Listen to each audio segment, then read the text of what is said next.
"Ah, now that's just what the doctor ordered," is a phrase you will be saying a lot with a chemist on your team. A short order cook in the form of a studious pharmacist, the chemist is a starter job that has a lot to offer in the way of healing and potentially offensive value. Having the ability to instantly heal your teammates from a distance cannot be overlooked, and having an item to dispel nearly any debuff at the ready could turn the tide of battle in your favor. Healing from items isn't dependent on faith either, allowing them to sustain units where low faith is required. Chemists also have access to guns, giving them long-range attacks when healing isn't necessary. All of these great features do come at a cost, which is terrible stats.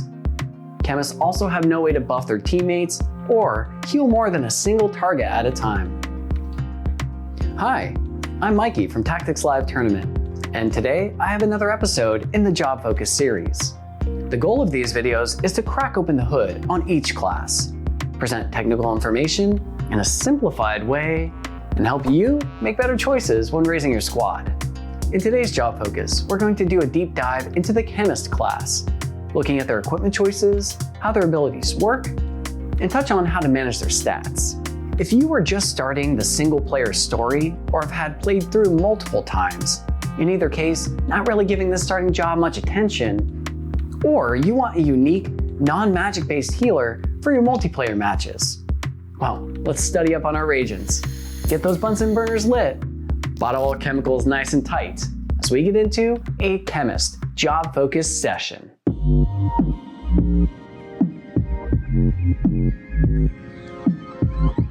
Chemists are healers first, so they specialize in keeping other troops' HP reserves up, reviving fallen allies, and removing debilitating debuffs. And they can do so instantly, the only healer in the game with access to heals that do not require charging.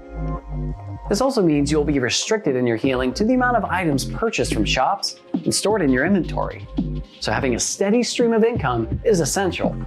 Chemists also lack any area of effect heals and are restricted to supporting one unit at a time. Chemists have particularly useful reaction and support skills. Their ability to equip guns innately means they add additional, albeit not powerful, offensive capabilities to their kit. You will then need to rely on good equipment and a stockpiled inventory to get the most value from your chemist, as they have some pretty terrible class and growth stats. This should prompt you to gather as many abilities as you need, then moving on to more advanced jobs with better stat growth.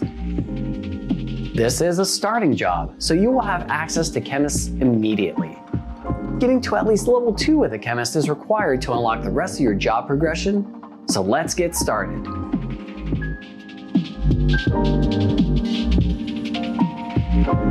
Besides a sturdy bag to drop all your potions into, we will need some protective gear and decent weapons to keep our chemist in fighting form. For weapons, we can equip either knives or guns. I think we have all heard the wisdom about which to bring to a fight. Unless your chemist already has high faith, you should probably stick with physical guns like Fomalhaut. For a hat, we should look to increase our speed, as this is the only stat worth buffing. More turns means more chances to heal or pop off a long rifle shot. Thieves' cap and acacia hat fit the bill perfectly here. For females that might get caught close to enemy lines, consider hair adornments for debuff protection. Speed is also the name of the game for the clothes chemists are able to wear. Ninja gear and mirage vest are my personal picks for this job, while brave suit is good for a more defensive option. Females should consider Minerva Bustier for elemental defense. For accessories, you can keep stacking speed with Brigand's gloves. Also, don't neglect Gaius Caligulae for that extra move, or perfumes for females, though boosts to PA and MA are secondary to status buffs like haste.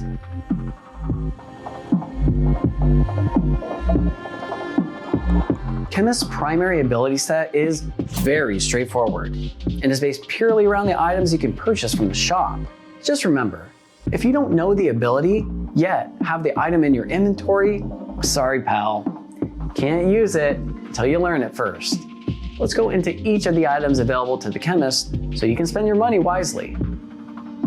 First, we have Potion, which will restore 30 HP. High Potion restores 70 HP for much more money and job points.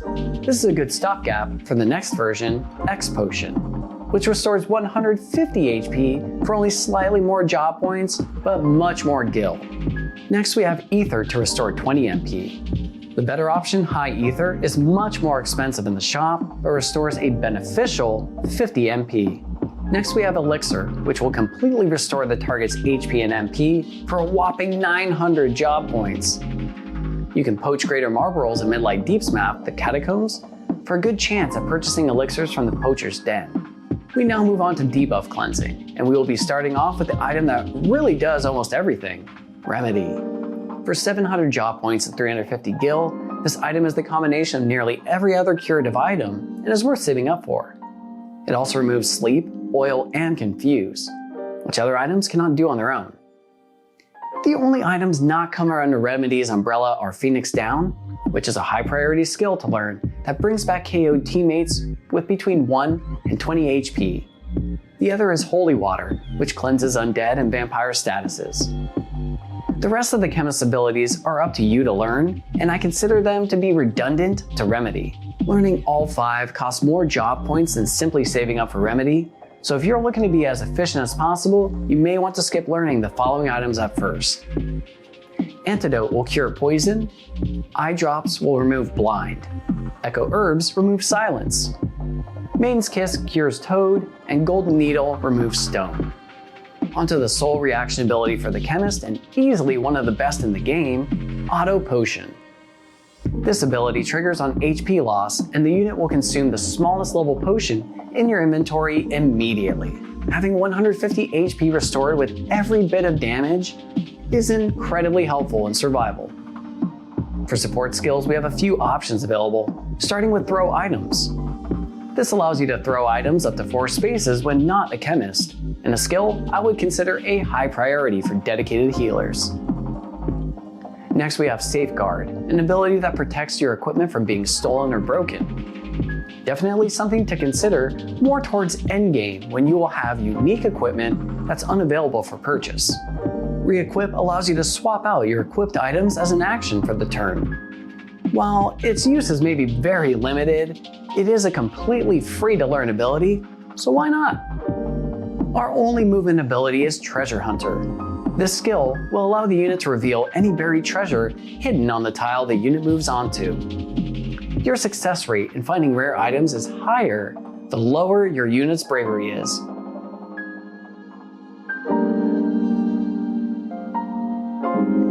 We mentioned previously how lousy the Chemist stats are, and them being the reason to move on to better jobs.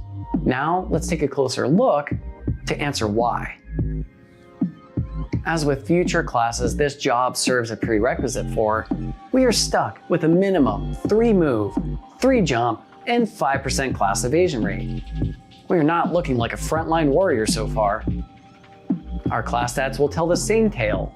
We suffer 80 to your HP, 75 to your MP and PA, 80 to your MA, and our speed is left untouched with 100. All penalties to your stats by simply switching to this class, and that leaves a lot to be desired. Moving on to growth stats, we see no improvement, with average HP growth, bad MP growth, awful PA growth, and standard growth for MA and speed. In an effort to not hobble your units early on, it's best to learn what you can and come back later when you're earning more job points per battle so you can get amazing skills without the less than optimized stats.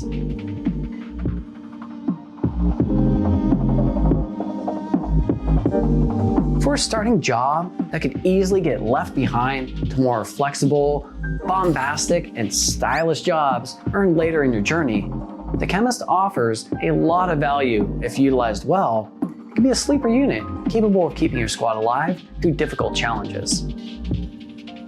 Items will need to be purchased first to be able to be used in battle, in addition to learning the necessary skill that corresponds with the item. Make sure you double check on your item inventory before leaving the shop. Chemists are reactive by nature, and it will be up to you to ensure they can quickly adapt to an evolving battlefield. Stacking speed boosts on your items enables you to act more often to achieve more impactful heals, revives, and cleanses. Auto Potion is a must-learn ability and will always use the lowest level potion in your inventory.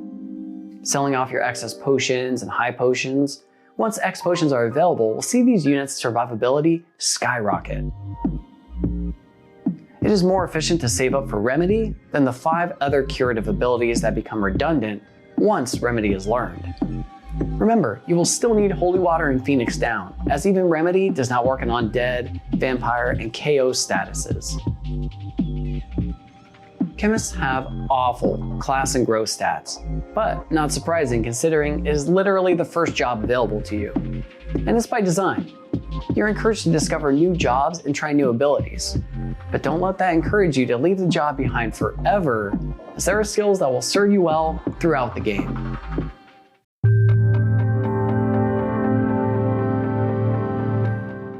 This concludes this episode of the Job Focus series with the Chemist.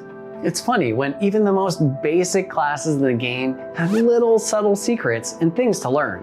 If you learned something about these nifty little back pocket healers, or just enjoyed today's content, it would really help the channel out if you threw out a like. For those of you who might be new to the channel, consider subscribing to help spread the love of tactics to more players and really help the channel grow. Got an idea of a build for your chemist that you'd like to share? Let us know in the comments. I'm always impressed with what the community comes up with, and it highlights just how good this game is decades later. Also, we are closing in on the final Job Focus episode, so make sure you get your last requests in for what you would like to see in the comments as well. This is Mikey from Tactics Live Tournament, signing off. I will see you in the next video. And until then, be well, everyone.